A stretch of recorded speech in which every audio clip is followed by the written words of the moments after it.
তোমার জীবনে কি এমন একটা ঝড় এসেছিল যেখানে তুমি ভেবেছিলে আর আলো দেখবে না? কুরআনে একটা শব্দ আছে ওই মুহূর্তের জন্য, সবর। আমরা ভাবি এটি মানে শুধু অপেক্ষা করা, কিন্তু আরবিতে সবর এসেছে সাবারা থেকে, যা অর্থ আটকে রাখা, বেঁধে রাখা, মানে শুধু চুপ করে থাকা না, নিজেকে ধরে রাখা।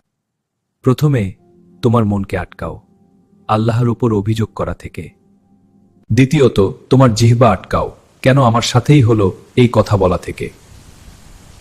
তৃতীয়ত, তোমার সত্তাকে আটকাও ভেঙে পড়া থেকে, কারণ আল্লাহ নিজেই বলে দিয়েছেন সূরা বাকারাতে, ইন্নাল্লাহা মাআস সাবিরিন, নিশ্চয়ই আল্লাহ সবরকারীদের সঙ্গে আছেন।